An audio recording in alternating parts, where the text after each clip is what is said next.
Watch out for the blue moon, presented by Science at NASA.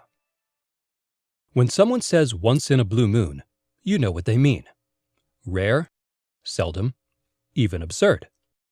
This year it means August 31st. For the second time this month, the moon is about to become full.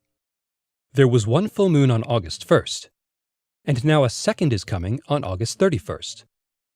According to modern folklore, whenever there are two full moons in a calendar month, the second one is blue. Cue up the Elvis records. In song and literature, blue moons have long symbolized lost love and melancholy. Elvis set the standard for lunar heartbreak in his 1956 pop hit, Blue Moon. But will the moody moon of August 31st actually turn blue? Probably not. Most blue moons look pale gray and white, indistinguishable from any other moon you've ever seen. Squeezing a second full moon into a calendar month doesn't change the physical properties of the moon itself, so its color remains the same.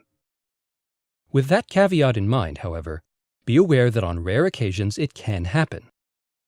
A truly blue moon usually requires a volcanic eruption. Back in 1883, for example, people saw blue moons almost every night after the Indonesian volcano Krakatoa exploded with the force of a 100-megaton nuclear bomb. 600 kilometers away, people heard the noise as loud as a cannon shot. Plumes of ash rose to the very top of Earth's atmosphere, and the moon, it turned blue.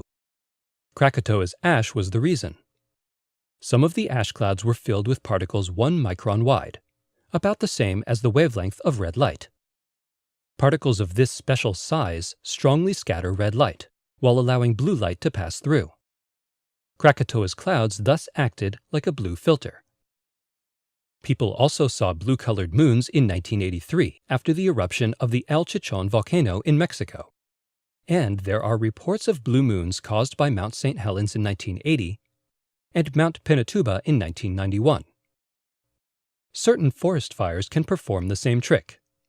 A famous example is the giant muskeg fire of September 1953 in Alberta, Canada.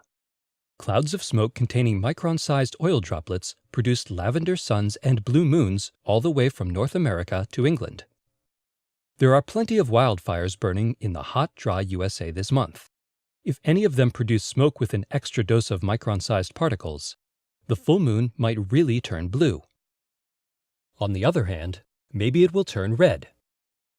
Often when the moon is hanging low, it looks red for the same reason that sunsets are red.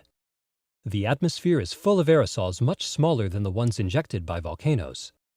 Measuring less than a micron in diameter, these aerosols scatter blue light, while leaving the red behind.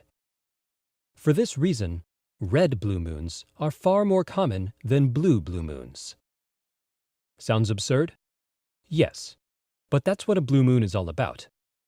Step outside at sunset on August 31st, look east at the moonrise, and see what color presents itself.